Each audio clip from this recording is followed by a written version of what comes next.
So we're back at the mailroom, and I've got to say, these things come in the mail and I pick them up and I store them, and I walk by and I look at them, I think, man, what could it be? It's like the Wells Fargo wagon showing up once a week or once every 2 weeks, and the upshot of it is Christmas comes for me now about every 2 months, and I like it. Today, we have an example of about as far apart as you can get on the surface of this planet, and that is we have one item from Australia and one from Sweden, and the balance are from here in the United States. With all that said, along with my profound appreciation for whatever it is that's going on here, let me start with this from Spencer Adams.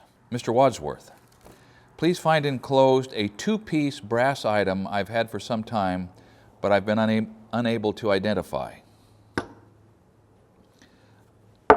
I hope with the broad viewership of your channel, someone will recognize it and tell me what it is. I found the item at the shop of my friend's deceased grandfather. It was clearly made for a purpose, and there are marks made from striking it with a hammer. It's possible that it's related to the electric utility industry. We think my friend's grandfather spent some time as a lineman because isolators, wire cable clamps, and eyes and transformer parts turned up all around his little shop. If you can identify it and it's meaningful to you, it's yours. If a viewer can identify it, I'll pay the shipping to send it on. Tools should be appreciated. I don't want this one to remain a paperweight, unless, of course, its use has been obviated by technology, in which case it would be a beautiful paperweight. Bottom line is, I have no idea. I have no idea what this could be, but it was deliberately and well made. It's been loved well enough to save it for some number of years. So Spencer, I don't know, but one of you guys out there is going to know, and the first one who knows and puts it in the comments and it makes sense, I'm going to ship it to him. Spencer, thanks for offering, but you went out of your way to ship it to me, and so I'll stand the freight to get it to the guy who knows. This deserves to be A, used if there's still a use for it, and B, displayed and fully explained by someone who knows what it is. So thank you, Spencer. Look at that. That's a worn out blacksmith, sitting on a European, London pattern, but meant to be European derivation anvil, old pattern. Dear Scott, I just wanted to pass along a token of my admiration for all your accomplishments. I've always had a fascination with anvils, and I want to build myself a forge. Attaboy. Give my regards to Cy. I love my Green Valley forge knife. Thank you for buying one of those knives, Daniel. It's a tool that's going to last a lot longer than you and I. But look at that guy. He's either thinking while he's drawing another heat, which is one of the compelling aspects of blacksmithing. When you're working at speed because you're losing the heat. So the losing the heat is a driver. And acquiring the heat gives you time to think and ponder and plan your next move when you're under the gun on heat loss. So either this guy is planning how to approach the work when it comes out of the fire, or somebody ran over his dog. Thank you very much indeed. From Tailored Inspections. So this is a note from Charles Miller in Florida. And he makes a good point that there's a lot of specifics in my videos made on the West Coast of the United States that apply only to this area. Yet it always still applies to the science and sensibility of construction. Isn't that a neat phrase? Science and sensibility of construction. Pictures included of my daughter's new bed desk that we built from scratch together. Here's his daughter, the lumber's in the back of the truck, and here's his daughter under the bed desk combo that they built together, working at her desk, doing her homework, I hope. Oh, still in the shop. That's a nicely ordered shop, man. You ought to be an inspector. That's good. And way to go bringing your daughter in on this. Keep up the good work, my friend.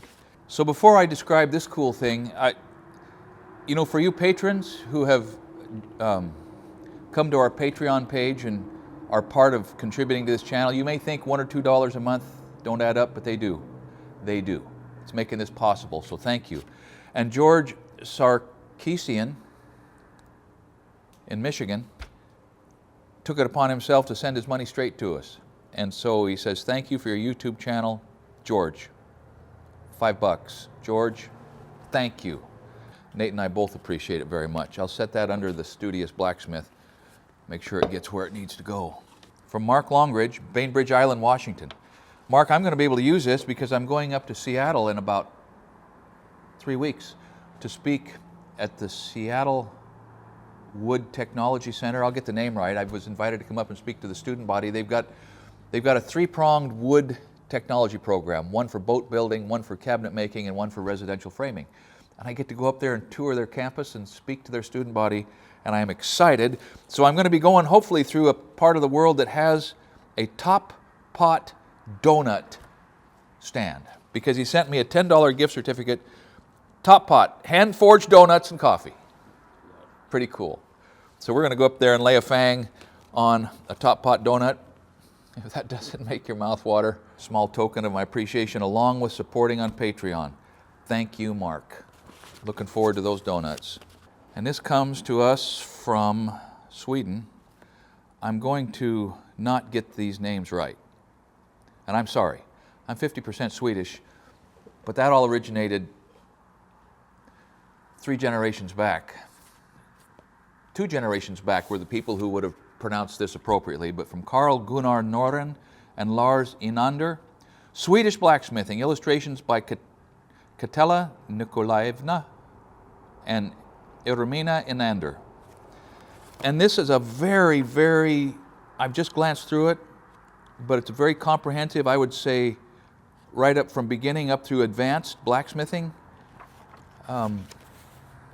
text. The drawings are excellent. The projects range from approachable to really challenging. It is intriguing to me that, being 50% Swedish, I've circled around here late in life to blacksmithing, because the Swedes have long had a reputation for being, if not first to the party with blacksmithing in the past, they have consistently been first to sort of elevate the craft quite a bit. The Swedes were among the first to successfully cast a steel anvil, cast an iron anvil, then a steel anvil that would stand up. Kolswa is a well-regarded brand of anvil. Swedish steel from, I don't know, and I'll make this up, but I think that when steel began to be sort of traded around the world, right away Swedish steel was desirable, because Swedish iron was a particularly high grade of iron ore. I've read, whether or not it's true I couldn't tell you, that there were iron deposits that were so rich that you could almost pick up the iron ore and forge it. Now, I have no idea if that's true. In fact, as I say it, it must be nonsense. But the idea is that the Swedes had a leg up, a competitive advantage with iron and iron work because of the quality of their iron ore and how easily it was accessible. How interesting now that Swedish blacksmithing, stepping back, looking backward in the progression of ironworking, is its own niche with some of its own sort of approaches and ideas and tooling. If you want to watch a great Swedish blacksmith at work on YouTube, check out Torbjorn Ahman.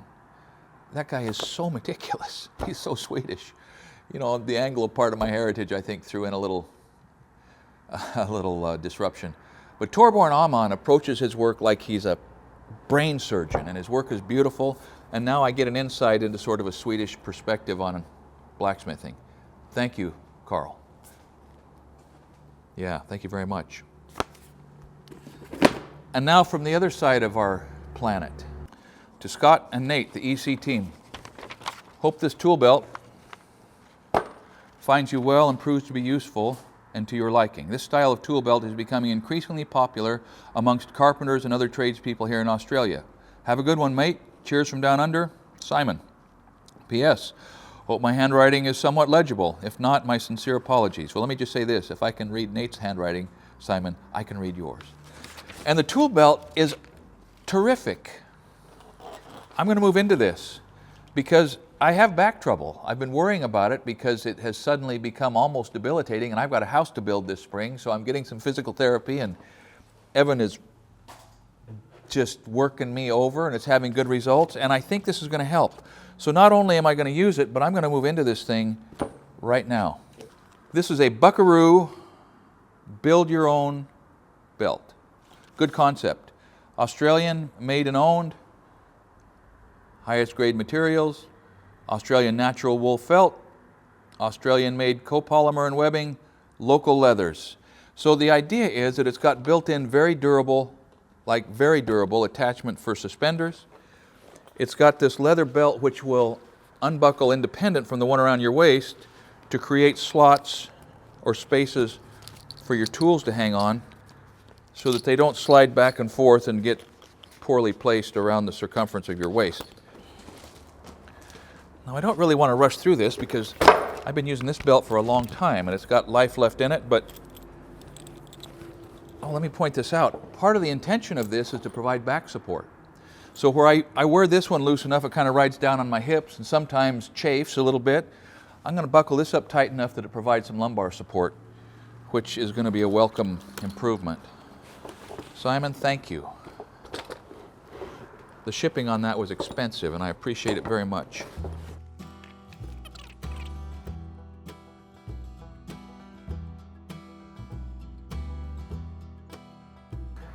Well, that is some back support.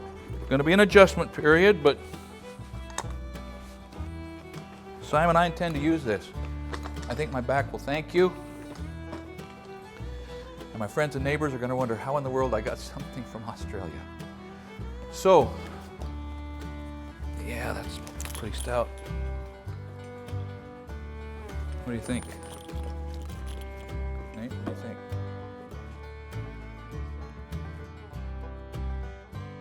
So there are some little indications of hammer blows.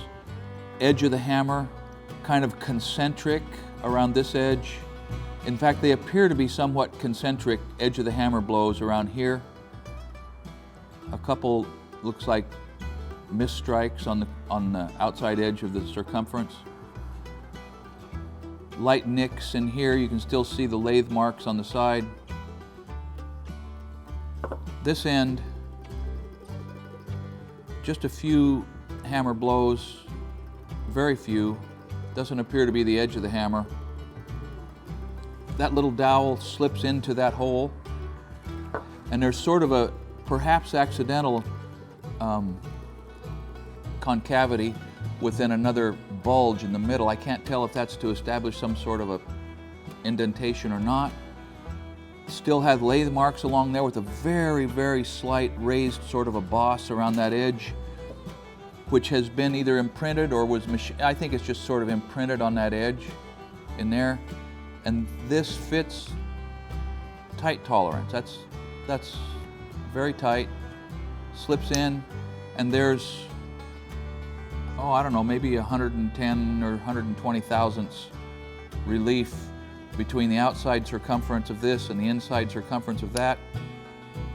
The top of this little plunger comes to rest, I don't know, perhaps 60 thousandths below this edge right here.